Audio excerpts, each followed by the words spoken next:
from the back of Ruth the Realtor's car, it's the Stacking Deed Show. I'm Ruth's neighbor and part-time mechanic, neighbor Doug, broadcasting live from the spacious, luxurious trunk recording studio. On today's show, ever want to know what it feels like to be part owner of a hotel or maybe even a fancy high-rise? Our chat with Deer and Go will show you how a bunch of people get together to build something big. In our headline, we take you on a road trip down the wacky world of weird and wacky real estate facts that are actually true.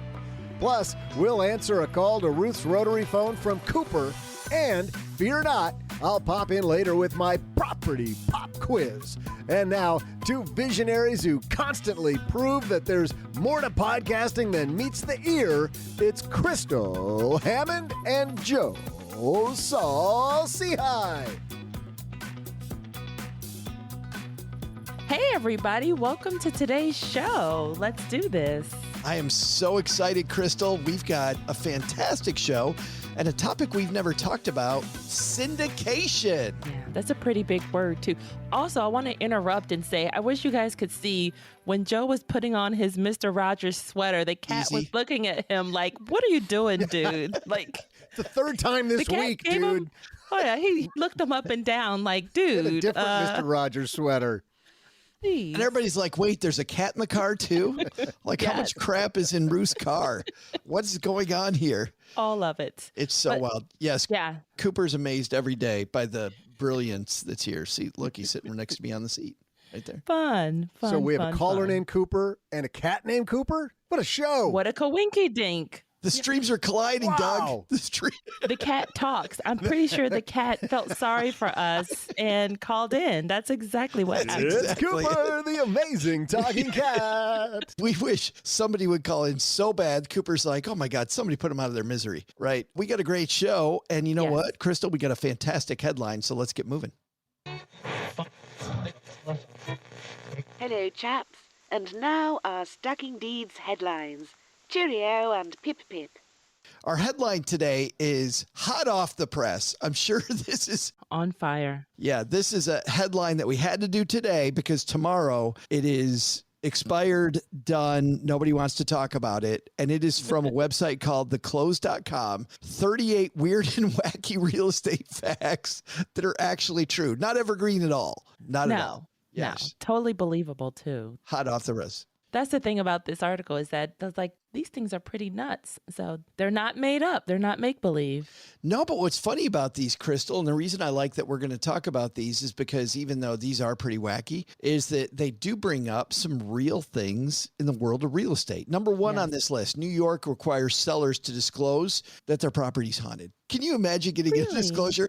By the way, Edna's in the back bedroom. No, what are you talking about? Right. Oh, no, She no. watches you while you're sleeping. That's right. She's staying. Yeah, she watches you when you're sleeping. She knows when you're awake. She knows you've been bad or good. What can that do for your property value as a buyer? I don't know. I'm like, either no thanks or, okay, let's haggle on this price. It's funny. I didn't know we were going to get this deep into this, but there was a piece I read about 3 months ago about a restaurant that leaned into the fact that property was haunted.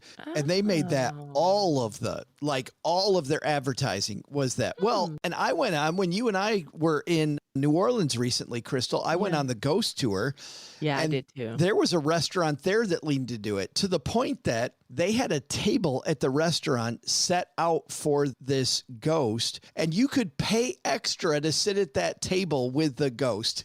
Yeah. It's great. Wow. I could see Airbnbs doing this then too to stand out. Absolutely. Can you Joe, imagine? I got a bar up here in Petoskey. No, I'm serious. There's a bar. I mean, I've heard about it. I don't go to the bars, right? I mean, that's not something I would do. But no, there's a bar here in Petoskey, the City Park Grill, that saves a seat for Ernest Hemingway at the bar because it was where he used to hang out. That's so it's pretty fabulous. cool. You Now, can't I sit like in Ernie's seat. that. Yes. I like that. So if you're in a city, you can say this is what Elvis's seat, or like if you're in Graceland, or Oh, yeah. think of a celebrity and say, Right. hey, I don't know if you know this, Crystal, but this podcast is haunted. No. And so we're going to start charging people $250 if they want to come and sit. I thought you meant because neighbor Doug looks like the ghost. He does look like the ghost. Where did that come Haunted. We have this film over you today. Yeah. Like we've got the Scotch guarded window thing between the He was slimed trunk by the and the back seat. Ghostbusters. Yeah, he was slimed. But this does the reason why, number one here, that you have to disclose their property's haunted.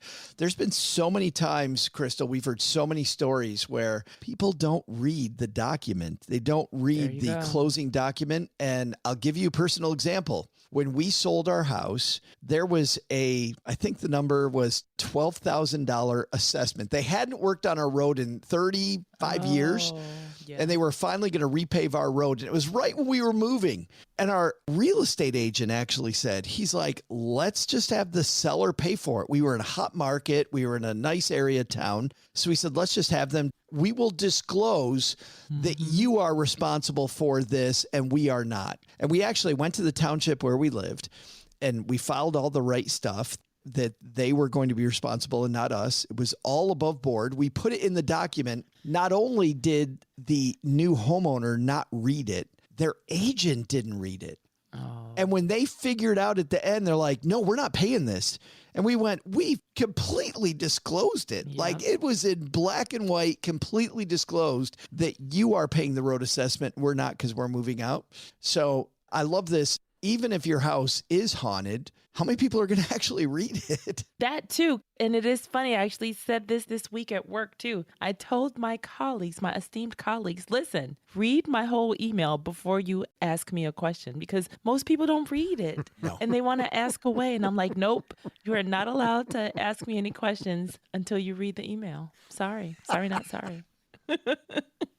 How many times have we had that happen? I mean, just being in the business of creating stuff, so many times I've written a headline and people will comment on the headline. And I'm like, you clearly didn't read the piece. Didn't read it at all. No idea. Number 2 on this list, the most expensive zip code in the United States, 94027 in Atherton, California. This, by the way, Atherton, California in the San Francisco Bay Area, the exclusive home sold at a median price of $9 million in 2022. Whoa. Median. Wow. $9 million bucks. So here is why I think this is important. I don't really care about Atherton, California. Sounds like a nice place to live. But the reason I bring that up is, you know, there's this story, Crystal, that people may have heard or may not have heard. When you're looking for your real estate property, you don't want to be the king of your block.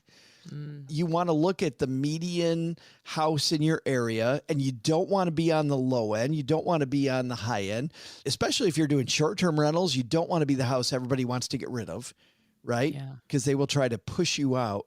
But you want to be inconspicuous, middle of the block, doing what the area does. So know what your zip code is up to. Yeah. I feel like you're foreshadowing my property pop quiz coming up, Joe. We talked about haunting so far. We talked about just be inconspicuous, middle of the block. So stay tuned, everybody. Dropping some clues. I like that. I might have been foreshadowing that, not on purpose. What I was foreshadowing was, speaking of San Francisco, Doug, San Francisco is built on sunken ships. I have no analogy to go with that. That just is weird. Okay. Well, Old Town Alexandria, same thing. So it was cool because they built some really nice condos off the water. And while they were excavating, they found one of the ships. So wow. I'm going through this now with my fourplex building, but it's totally halted the project because they had to preserve all the stuff that they found that was still on the ship. So it was like a lot of ancient artifacts, like dishes and things like that. So they had to stop the project and, you know, preserve all that stuff. But it was weird that... What's crazy or funny about that is our view on that now versus back then. Because like when Back Bay was getting filled in Boston, they threw every piece of garbage they could in Back Bay to fill it up. I mean, yeah, they knocked down Bunker Hill. They brought in as much dirt as they could. But before that, they were throwing old wagons and all of these things that now we're like, oh, that's a treasure. We got to stop the whole project to look at what they thought was trash back then just to try to fill up the water. And I'm fairly sure that's what they did in San Francisco, Joe, is just we need mass to be able to throw the dirt on top of and stabilize this thing. And now it's gold. That's wow. cool. Old Town Alexandria, by the way, is beautiful. Oh, yes. I'm very lucky to live here. I love it here. I feel the same way about Texarkana. There's sunken ships in Texarkana. Was that a sneeze? Is that a real word? I still don't think that's If a real Texarkana word. was built on sunken ships, Columbus went way the wrong way. You hired the wrong Completely navigator. got lost. This sea's kind of bumpy as I go overland. Yeah. What is interesting about that you guys bring up is, and I didn't even think of, I mean, you brought up some stuff that truly is, if you are in a historic area, you are most probably, if you're going to try to do a new build, you're going to have to do digging for artifacts. You're going to have to do a thing. We are building trails out around the university here. And what's funny is that the nonprofit where we're building trails, we have to make our trail go around one spot because it was an original homestead. They found a homestead from the early 1800s in the middle of the woods, and we have to go around it. They're not going to do anything with it. Nobody may ever do anything with it. But the fact that they uncovered this homestead means our trail is going a little bit longer way. Doug, you're shaking your head. I don't know. I mean, okay, if there was a sign out front that said George Washington peed here once, okay, I get it. But I mean, But if Earl decided, now I'm thinking, like, you drive down the road now and you see some dilapidated single wide that nobody's been in for 30 years and you wish it was gone. 50 years from now, you're going to have to build a trail around that piece of garbage that nobody wanted. Well, we did a show a while ago on the historic preservation. Yes. I'm trying to remember who we talked yes, to. about Mark that. Ellison. Yes. Mark Ellison Yes. just working on these beautiful homes Yes. and doing just a great job of those. You have a great memory. Why couldn't I remember that? Because I was in that interview and you weren't. That's why. Yes. And he was super charming. So he was a memorable guy. Oh, cool. Yeah, so Mark Ellison was episode 20, if you guys want to go back to that one. We also talked to Don McErn about the historic preservation, too. That was back in that was a roundtable, episode 17. That was a wonderful That was a episode as while well. ago. Yeah. You know, in Hong Kong, this is number 5, in Hong Kong, many buildings skip the 4th floor. And as I was thinking about that, I'm like, I'm never going to be building in Hong Kong. I don't know. Dad, But what floor do we skip? 13, right? 13. And I think there's a thing here, Crystal, about know the local customs. Know what the locals know. Get to know the local area. Like, get to know a little bit. I know that we have talked a lot about when Suni was on, you know, she owns houses in a city she doesn't live in. And Paula Pant owns houses in a city she doesn't live in. If you're going to do that, that's great. But if you're in Hong Kong, you can live on the luxurious 4th floor. Luxurious. Nobody's going to rent. Like, no, get to know the Yeah. heartbeat a little bit. And I would never think of that if I hadn't done the research. That's weird. You wonder, do people who are on the 5th floor in Hong Kong, like when they try to sell, are the buyers like, you're not fooling me, man. I know that's really the 4th It's floor. 4. I'm not buying that piece of garbage. Mm. It's a death trap. Right. It's the numbers thing. It's whatever they you jump all call the way it. to As long 6? And then if you skip 4 and 5, then the people on the 6th floor is, I see your game. I'm not Right. moving there. All of a sudden, people on floor 102, they're like, I see you skipped number 4 through 101. Weird. Yeah. Huh. You know, what is interesting about this too is that when we talk about local areas also have different people that own different houses. Some places are filled with older people, some neighborhoods, some with younger people. And if you're going to market to younger people, being in a neighborhood that is full of these houses that older people own, maybe not a great fit and going to be harder to rent out versus, heck, if you've got a neighborhood full of kids that are the same age as the people that you're targeting or in the target group, that's great. Which brings up, by the way, another piece that we have as a headline today. Empty nesters, this is from Redfin, empty nesters own twice as many large homes as millennials with kids. You see this, Crystal? Oh, yeah. This is totally believable.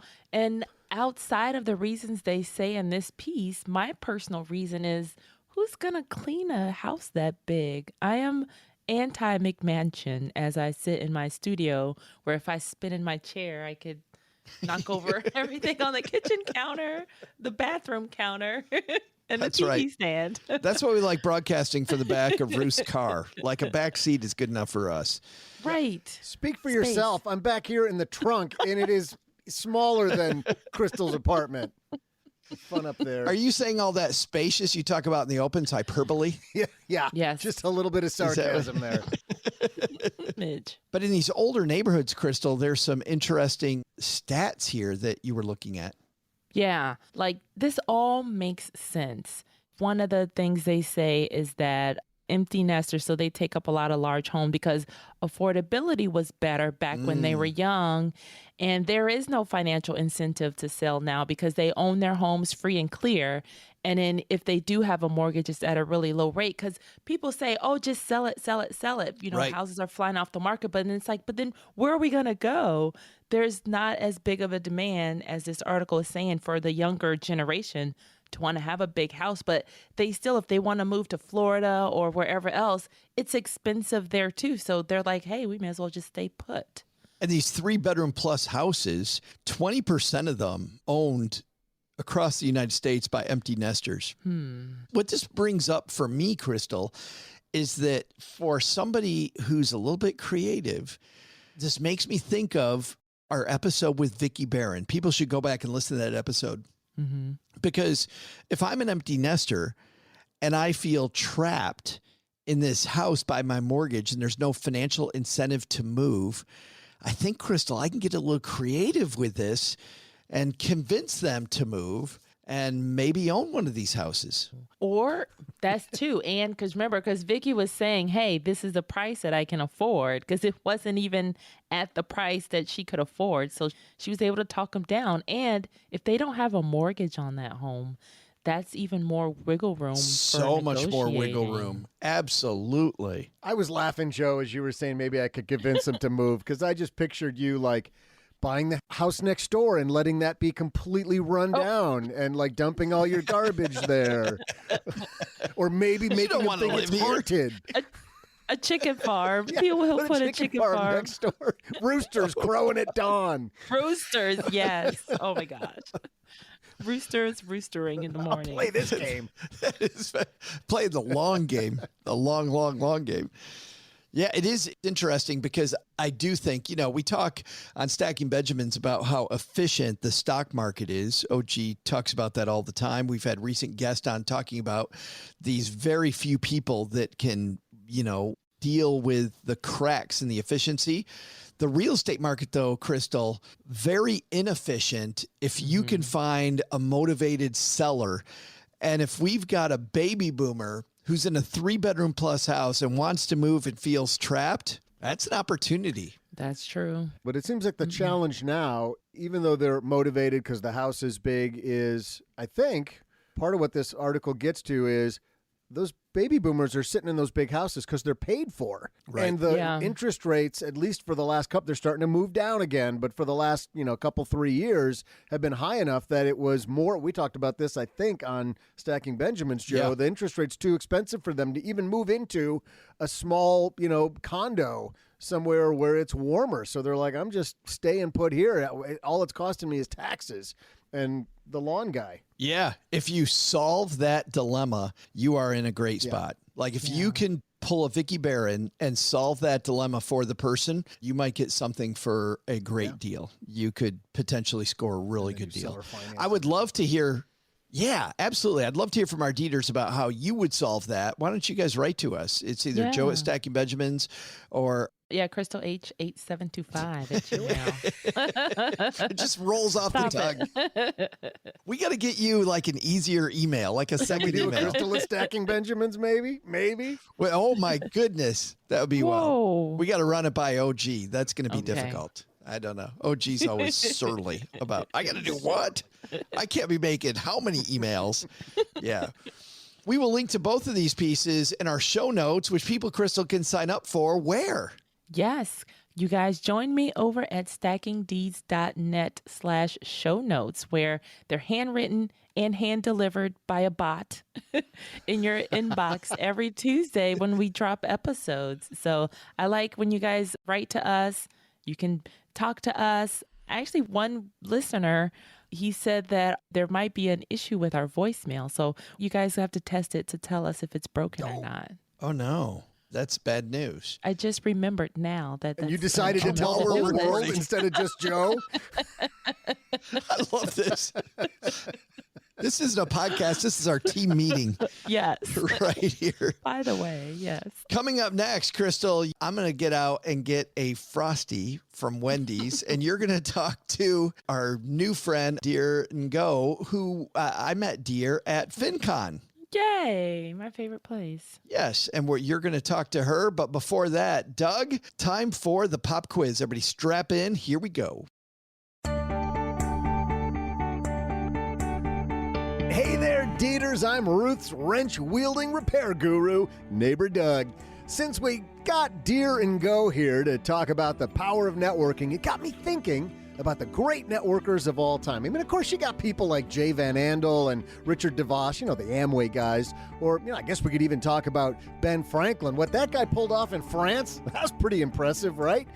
But, I'm kind of thinking John Wayne Gacy is way up there on that list of great networkers. No, just hear me out on this. You don't convince 33 people to come back to your house without some serious conversational skills.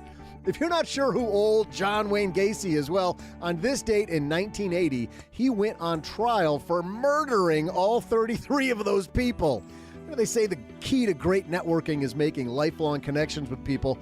I guess you could say, technically, Gacy did just that because most were tragically killed in his home in Norwood Park, Illinois.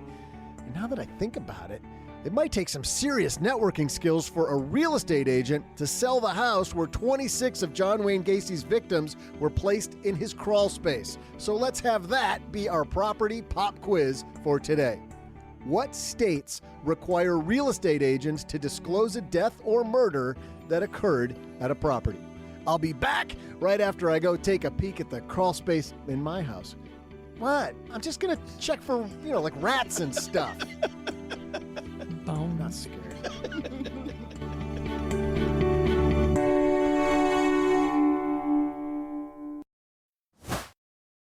Hey there, Dieters.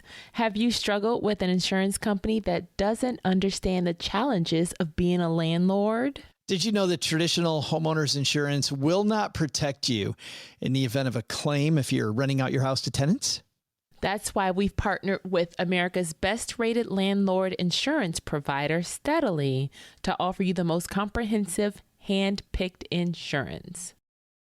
We love them because their team of experts understands the rental market inside and out, and they know what it takes to safeguard your investments, minimize risks, and maximize your peace of mind. You will sleep easy knowing that you and your investments are protected. So make sure you head to stackingdeeds.steadilypartner.com to get a quote today. You can also just go to our homepage, stackingdeeds.net, and then in the top, you'll see a link to head to Steadily just from our website. Yes, either our website or stackingdeeds.steadilypartner.com.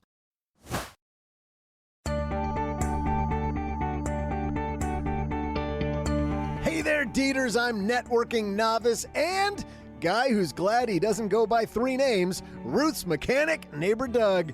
Before the break, we talked about how, back in the early 70s, John Wayne Gacy began networking in the worst possible way. Without going into detail, let's just say the lifelong connections he made worked out better for one half of that relationship when Gacy's house in Norwood Park, Illinois became their final resting place. So, when buying property, which states require selling agents to disclose a death or murder on the property? Well, don't slay me because the answer isn't cut and dry. Oh yeah, we're going there. We're doing it. Slay.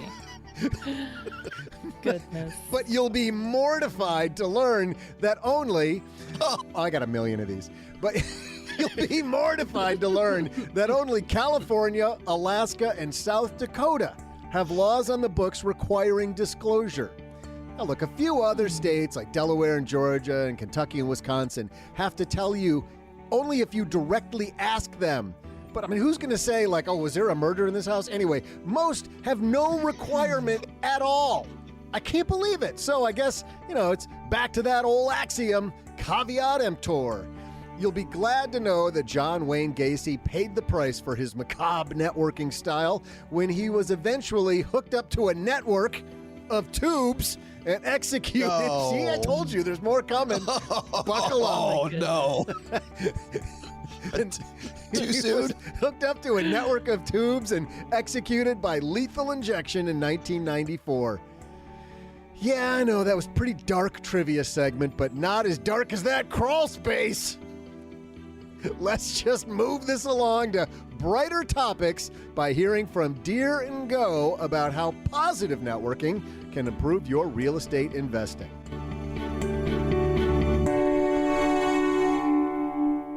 All right. Oh, that looks like Dear. Oh, Dear, come on in. Let me scoot over. Hi. Look at our fellow FinConner. I don't know what brought you to Texarkana, but come on in and sit with us and let's have a chat. Thank you. Yeah. You met Joe at our favorite conference, FinCon. And now that Joe's not here, I could talk about him. He's a talker. Like, we were waiting for him to finish the book signing because we were so hungry. It's like the kids when they're sitting with their coats on, getting like super hot. And, you know, you're like, hey, we're about to leave. But they're just sitting there burning up, waiting for the parents to like finally go. Like, that's how we are sometimes with Joe. But how are you? Joe's a great guy. He is. He really, really is. Good. I'm enjoying Texarkana. Okay. If you say so. I feel like I'm stuck in like some kind of a time warp. But anyway, so you're doing some cool real estate stuff and you have a cool name, Dear. So let's talk about what are you up to in the world of real estate? Yeah. So I am a syndicator out of Southern California. So I focus mostly on value add multifamily, so apartments, and this year mobile home parks. Oh, so what the heck are syndicators? So syndication is basically, you know, in simplest terms, crowdfunding, right? So gathering a group of investors together to buy a large commercial apartment or any large building that's something that you probably can't buy on your own. Oh, that's cool. So you don't wake up someday or you have a dream about a syndicator and say, oh, yeah, that's what I'm going to invest in. How on earth was that a choice? Or how did you even learn or figure out, you know, this is the one? Because just for our, you know, beginners, a lot of times there is nowhere to start. So what was your barrier of entry or, you know, just how? And it wasn't that long ago, but I was also a person that did not know what that meant at all either. And I just stumbled upon it through, you know, I was interested in real estate because I had read some real estate books, Rich Dad, Poor Dad, like. Oh, yeah. That's a classic. But I feel like that's the start of a lot of people's real estate journey, but so was mine. Mm-hmm. So what were you doing before that? So you were just traipsing along? Yeah, I was working in tech. I was working on software, doing my job. Okay. I worked like my entire career in tech. And, you know, I was interested in real estate. And one day I joined all these Facebook groups and all these networking groups. And I saw somebody post about, hey, you want to partner with me?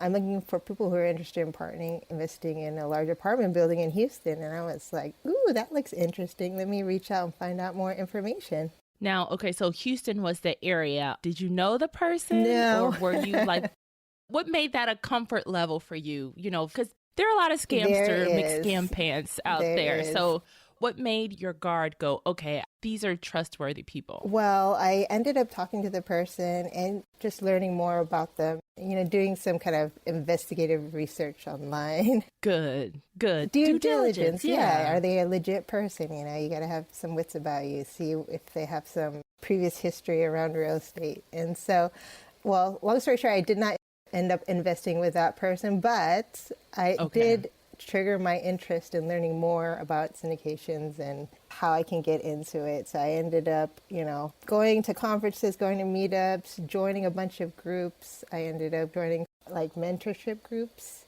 And that was my journey start into syndications. So how did you find the mentorship groups? And then were these free groups? Were they paid groups? Like, what were you looking for in a group? I was looking for just the ability to network with like-minded individuals who were also looking to get into real estate and who are also hustling and trying to figure out how to do all the things Yeah. in real estate. Yeah. Oh, yeah. Cool. So did you have a mentor? I did. I ended up joining a few groups. And it is definitely an investment of time and money. Yeah, But it's definitely, for someone coming into real estate, it's definitely worth it. It's definitely worth it to be able to learn from other people's mistakes from a mentor and be able to save time by skipping all the mistakes that learning from. Oh, yeah. I'm a fan of that. I call it skipping the line. You're not really skipping the line, but you're skipping like a lot of the heartache and the process of things you would totally never think about. So for the mentoring, what was, I guess, a price range? Like, because it's a lot of work. It's a lot of research. How much time are you spending? And then how much money? Is this like $100-something investment, $1,000-something investment? Or you think it depends on the person? Yeah, I mean, there are so many mentorships out there. There's big groups and small groups. There's some that anywhere from, I've seen like 5,000 all the way up to 50,000. Yeah, I've had someone pay like 35,000 and totally got screwed. And so I'm like, okay, Dieters, how do you avoid, that kind of group? So what were you looking for? Yeah, my advice is to take your time and not to make a haste decision, and to take your time and do your due diligence too. It's important. It's an investment. It's like, researching college, right? Like, you want to spend your time and do your research on who do you want to spend the next year of your time with, and the people in that group already. Ask for recommendations and try to find people in that group and see what they think about it. Okay. Yeah. So were you more focused on a region, or is just anywhere? So from your research. Yeah. Initially, the group that I signed up with, I wasn't initially focused on a region. I signed up with them because I held a conference and I thought they did such a phenomenal job on the conference that they held. And I ended up talking to them and I really liked them and really jived with them and thought, spent a good amount of time with them. So that's why I joined. But in looking back, that would be my recommendation for anyone looking for a mentorship, is definitely know what region you want to get into. A lot of the mentorships will, especially in multifamily, will work in a specific region. If that's where you want to be, that's the people that you want to network with the most. Cool. So then this first syndication, so you did your research and you're like, all right, I found a syndication that I want to be a part of. What is even the process like? So as far as like from the investment perspective? Yeah, like how much does it even require, and what made you think, okay, this will be a good use of my money as opposed to buying a single family or Airbnb or any other real estate investing options? What made you say, okay, this is the one? Well, before becoming an active syndicator, I did do a handful of passive investments. In my very first passive investment, cool. I reached out to somebody who spoke at a conference, and I was very impressed with his talk at the conference. I reached out to him. Nice. And we had a one-on-one, and I learned more about him. And, he's a very successful operator, and I learned about his deals. And I did research, which I recommend for anyone looking at an investment, to do a lot of due diligence on that person's track record. I saw that he had done many successful deals end to end, that he full cycle, meaning he successfully acquired and sold it and executed his business plan. And so I was just really impressed with the track record. And I also asked, as an investor, how would you communicate with me, during the whole investment process, right? And so I asked to see things like, what does your monthly reports look like? Do you have calls and stuff? Communication is probably the top thing that I look for, aside from track record from a successful, syndicator, sponsor person. And so, well, that is because that's why a lot of relationships fail. It's no communication. I know, so important. That's true for business and personal. Exactly. So, and I felt comfortable. I felt really comfortable with their track record and their style, and we just vibed. And on top of that, understanding the numbers, right? Kind of looking at underwriting, but what kind of returns am I getting, right? So it looked all pretty good to me. And so I did my first investment and was thoroughly impressed on, how easy it was. It says getting into real estate and just getting a check every month. Oh, that's beautiful. And so now, so that was your first. So how many are you up to now? Passively, I've invested into like 5 deals, and Nice. now, Okay. and then I've turned into an active investor, meaning now looking for multifamily to acquire. So on the flip side of Okay, it. got it. So that's a big distinction because a lot of people don't think, or sometimes, real estate investing, it can be passive and it cannot be passive. In the way that it's not passive is that, you have to do all this due diligence, the background work and everything else. But after you've laid that foundation, now you're on the set it and forget it with these first 5. So now you're going back into active. So now you're looking to buy existing multifamilies. Are you looking do you have a price range? Do you have a zip code in mind? How are you even deciding for that for your next steps? I'm looking mostly in the Cool. Midwest now, Kansas, Oklahoma, also Texas as well. And, I'm looking at those markets because they are more recession resistant, and have growing rents and exciting things happening over there. So city growth. So That's cool. And because you live in California, so now where are your syndications? well, the passive investments I've done are all over, and some in Georgia, Cool. in Arkansas, in Texas, in Arizona. But for anybody looking to dip their feet into real estate investing, it's a good way to kind of dip your toes and get a feel for how it all works by doing a passive investment first. But you're still considered a partner, a limited partner in the deal. So how does a limited partnership work? If it's like crowdfunded kind of, so is there like a group of 10 people, or how is that look? Yeah, so as a limited partner, you're considered a passive investor, so you're not the person necessarily managing it, which is what the pro is. Good. You're not Yeah. the person having to deal with the 3 T's Phone toilets, calls. Yeah. termites, Oh, yeah. tenants, and all that Nice. jazz Oh, that gosh. a active real estate person normally has to do.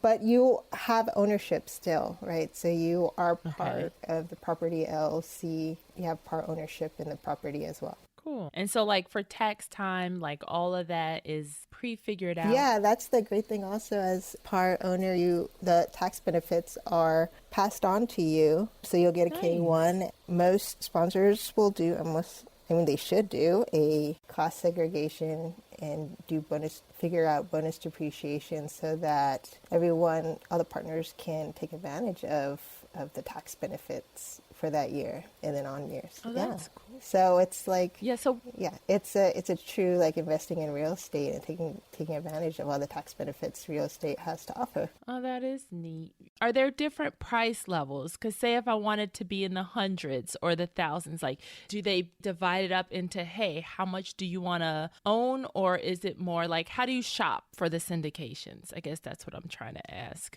So most of the time, the syndications are through relationships. So a lot of times you'll have to know somebody that is syndicating or is the sponsor. Depending on the type of investment, it depends on the regulation they use. It can be either publicly advertised or cannot be publicly advertised, meaning that you'll have to have an existing relationship with that person to have knowledge. Yeah. Oh, that's very good to know. So this first one, it was just, hey, this guy or girl was a great speaker. I'm going to, not shoot my shot, but, I'm going to talk and see where this goes. And so now that put you on the insider list.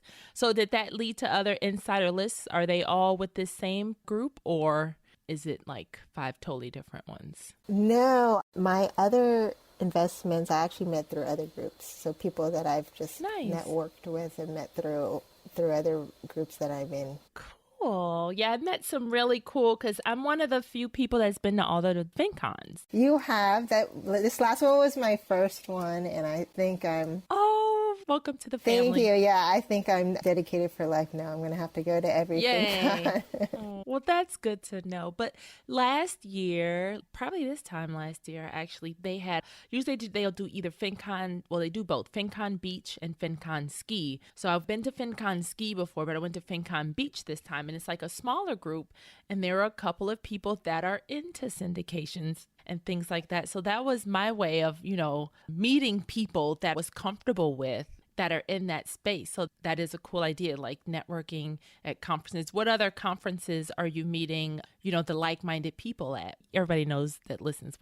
No one loves FinCon. Who does not love FinCon? It's probably one of the funnest conferences I've been to. This was your first. Wow.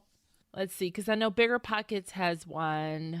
Who else has one? Dustin has one. Dustin Heener. Oh, yeah. I met him at FinCon. I'm going to go to his, actually. Yeah, he's cool. Rubicon. Oh, you are? Cool. That's okay. a good one to nice. go to. That's really soon. It's in March, yeah. Right? Yeah. Okay. That's what I thought. March in St. Louis. Okay. Yeah, he was at FinCon Ski one year. That's how we got to know each other better. At one of the FinCon Ski events, we got a chance to chat. Be on his show, I think, next week. In the next week or so. Nice. Yeah. So it is. Like, I like how we all network. So, Dieters, please get into the network. Like, you can't do this alone. Like, can you imagine, dear, trying to, just figure all this out on your own? Like, it's nuts, right? Yeah. There is a saying, real estate is a team sport. It's like... Yeah, and it's a people business, It is definitely a people business. It's like a 180 from tech. I mean, I'm not going to say tech is not a people business, but it's a little different. A little different from real estate. Tech is a screen business. Like, you are looking at a screen, whether you're looking at a screen of code or a screen of programs or a screen of people. Like, in the tech world, it is different. So I like the 3D space. Yes. Like, I like, you need a balance. So this is great. So let us know. So how do you help beginners in this space, in the real estate investing space? Well, one of my goals is to help more women get into the real estate space and help women get the confidence to do some real estate investing. I lead a local meetup here where I live in Orange County to help newer investors learn about real estate and all the things that go along with real estate, taxes and appraisals and everything like that. Nice. Aside from that, I'm just trying to put out educational content and post things on my blog and post things on LinkedIn is where you'll find me. All right. So we make sure we link to your LinkedIn,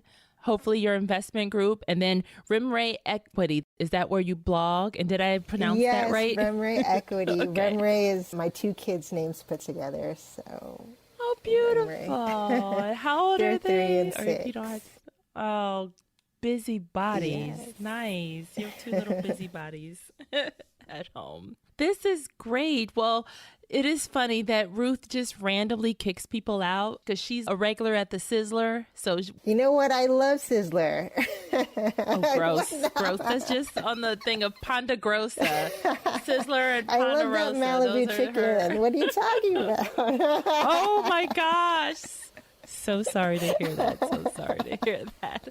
But it was great talking to you. Hopefully she'll slow down long enough for you to hop out of the car. So we'll look for you on LinkedIn. And you guys, I will link to all this in the show notes. So thank you so much for stopping and humoring us and, teaching our Dieters about syndication. We're a little more educated about syndications Thanks, now. Crystal. It was great chatting with you. Thank you. Huge thanks to Deer for joining you, Crystal. What I loved about that is, I think a lot of people think when they get into real estate that it's just about property. And to Deer's point, it is about people. Yeah, and it's bigger than you, too. I cannot imagine because I've wanted to know about syndication, but didn't know exactly what it is. So that was a good explanation. And it is who you know, because now she's been, invited to these pretty big deals, and she gets a pretty nice check per month, and she doesn't have to do anything. She just helped with investment. Absolutely. I love the fact that it's passive. Yeah. I love the fact that it is about who you know. Yeah. I also love, though, and I want to reiterate what she said here. I love the fact, though, Crystal, that she kind of pumped the brakes, that, you know what? This is also where bad stuff can happen. Like if you are not in with the right people, I mean, the Madoff kind of stuff can happen in syndication land. Yep. If you think you know somebody and they decide to run off in syndication land, it's pretty easy for them to run off with your money. Damn. Yeah. So due diligence, but yeah. This is a great conversation. But you know what's funny? This isn't just about syndication. What I thought as I was listening to your interview was also, for people that don't just invest in real estate, they invest in other things. Mm-hmm. Kevin Rose over on Stacking Benjamins joined us, and he is an authority in modern finance, which is stuff like NFTs and crypto and that blockchain, those kind of things. He made a great point, Crystal, which is that if you want to get rich quicker, these are the type of risks you need to take. And there will never be anything that has no downside and a lot of upside. There is no such thing. Mm-hmm. So if you listen to a CFP like OG, he will tell you, well, syndication is a horrible idea because of the potential downside. But he will also tell you that using a methodology that any CFP will give you is also going to produce limited upside. You know what I mean? Like there's this standard deviation is what it's called, but there's this swing between upside and downside. There is no free lunch. So to Deer's point about networking and knowing the people and looking at their history and who has done what and being able to get in with the right group of people, so important. But you always got to remember that Achilles heel. That when you get to outsized return lands, which syndication can give you, or even Scott Carson last week with notes, I thought Scott was great about talking about the downside of notes, right? Yeah. Somebody might not be able to pay. The bank might have gotten it right. But there's always a downside when it comes to these outside returns. I like to use that excuse when people try to ask me for money. And I'm like, listen, the bank's right. If they don't want to give you money, I don't either. I'm going to follow their lead on that. I love that guy. Did we talk about this earlier? I saw a great thing last year about this guy was a multimillionaire, but he was very close-mouthed about it. And what he did every year preventively, Crystal, was he would go and ask family members for money. Preventively? Yes. He was worried that his family members would ask him for money. And he didn't want people to know he was wealthy. Yes. So every year he would ask his family members for money to make sure they didn't ask him for money. Oh, that's hilarious. That's reverse psychology at its best. It was so great. Best. Hey, Crystal, you got some money I can borrow? They're like, wow, this dude's broke. Right. Exactly. Yes. Yeah, and it gets you to like people you really don't want to talk to. They're like, man, she's just going to ask for money. I'm not going to answer. And you're like, score. Well, good news and bad news for Cooper at this point. We're looking at the time and we are about out of time, which means Cooper gets the deliciousness of waiting another week. The fancy feast. Get it? Cat food. Yes. And look at my Cooper's ears didn't even perk up when you said fancy uninterested. feast. You know why? He's a Meow Mix kind of cat. Oh, goodness. Which was, by the way, amazing. Just as an aside, we tried to buy him more expensive cat food because he's a member of the family. We're like, oh, we're going to upscale the cat food, make it better. He didn't like it. We didn't have time for the real Cooper's call in, but we got time to talk about Cooper the cat's dietary needs. Crystal, always calling us out. How can people call into the show and how can people get the show notes? Yes. So you want to head to stackingdeeds.net/voicemail, and then we will answer your question. And then number 4, because we're not in Hong Kong, is head to stackingdeeds.net/show notes. And then we'll link to all the articles that we talked about. And then I'll give you some bullet points on stuff we talked about. It's a fun time. We hang out in the show notes streets in your inbox. It is fabulous. And it's delivered front door. You don't even have to walk out to the porch like the old days when you get the paper. Right. Don't have to do that. Just take that index finger and go blip. I locked myself out one time going to get the Sunday paper. I was so mad at myself. That's a horrible day. And there was nobody inside? Well, no, I'm in a studio by myself. Nope, I had to wait for someone to come and open the door. Well, hopefully it was a nice day outside. And Doug's like, really? We got time for this too? Doug, what's on our to-do list today?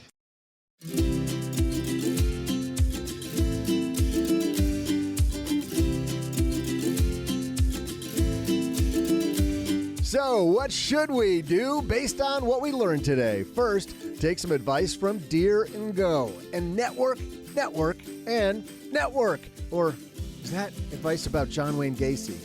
Ah, No. not that much networking. Okay, my bad. No. My bad. Yeah, stick with Deer's advice. She's way better at this. Second, take some advice from our headline. Is your property haunted? Maybe been occupied by a serial killer? I can't let it go. Disclosures are important, as are local customs, zoning laws, and how old the... Should be a disclosure on this podcast. Yeah, warning, this one. Okay, and don't forget to pay attention to local customs and zoning laws and how old the population is in the area. You may score a deal or find something in your crawl space you weren't expecting. See, just flip that in on you again. Too far again? All right. Okay, and now Ruth chiming in up front. Thanks for the feedback, Ruth. Maybe chime in before we record. But the big lesson? Don't try and take out a life insurance policy on Ruth when you're looking at real estate. Apparently the phrase smoking like a chimney doesn't sound as cool on a life insurance application as, when the smoke's rising nicely from a little cabin in the wintertime. It's a total double standard. Thanks to Deer & Go for joining us today. You can find out more about her work at remrayequity.com.